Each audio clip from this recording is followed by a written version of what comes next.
আসসালামু আলাইকুম সুপ্রিয় দর্শক, দেশ এবং প্রবাস থেকে যে যেখান থেকে এই মুহূর্তে আমাদের ভিডিওটি লক্ষ্য করছেন সকলকে জানাচ্ছি অন্তরস্থল থেকে অনেক অনেক শুভেচ্ছা। আজকে এই মুহূর্তে যে ভিডিওটি লক্ষ্য করছেন এগুলো হচ্ছে অরিজিনাল দেশীয় মাগুর মাছের পোনা, এবং ভিডিওর শেষে আপনাদেরকে দেখাবো দেশীয় শিং মাছের পোনা। এই মাছগুলো সাধারণত এককভাবে চাষ করা যায় অথবা দেশি শিং দেশি মাগুর মিশ্রভাবে চাষ করা যায়। তো আজকে আপনাদের সামনে দুইভাবেই চাষ কিভাবে করবেন সে সম্পর্কে বিস্তারিত আলোচনা করব ইনশাআল্লাহ। সম্মানিত দর্শক, প্রথমে আলোচনা করব এককভাবে দেশীয় শিং মাছ অথবা দেশীয় মাগুর মাছের কালচার পদ্ধতি।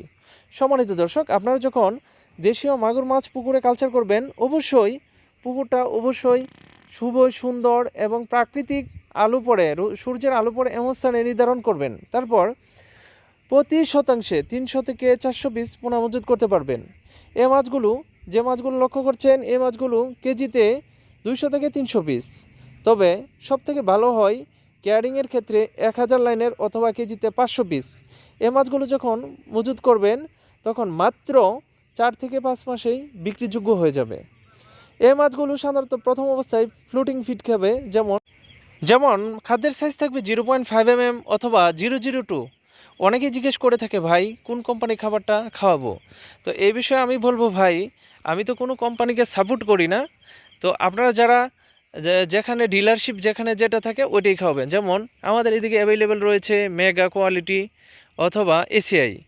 তো আমরা যে কোনো একটা খাওয়াই, এতে কোনো সমস্যা না। তবে আপনারা যখন খাদ্যগুলো সিলেকশন করবেন অবশ্যই হাই প্রোটিনযুক্ত খাবারগুলো সিলেকশন করবেন। এতে মাছের গ্রোথ দ্রুত বাড়বে, অল্প সময়েই কিন্তু মাছ বড় হয়ে যাবে, স্বাস্থ্যসম্মত পরিবেশে মাছগুলো বড় হবে।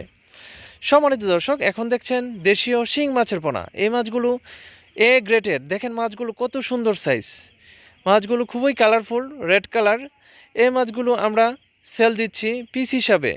সম্মানিত দর্শক, অনেকেই জিজ্ঞেস করে কেজি হিসেবে, না, এই মাছগুলো পিস হিসেবে বিক্রি করা হয়। আমরা এখান থেকে ড্রামের মাধ্যমে অথবা ছোট সাইজগুলো হলে অক্সিজেনের মাধ্যমে বিক্রি করি। যা লক্ষ্য করছেন যে ভিডিওগুলো, এই মাছগুলো কেজিতে 400 থেকে 500 পিস এগুলো ড্রামে দিই। ধন্যবাদ সবাইকে।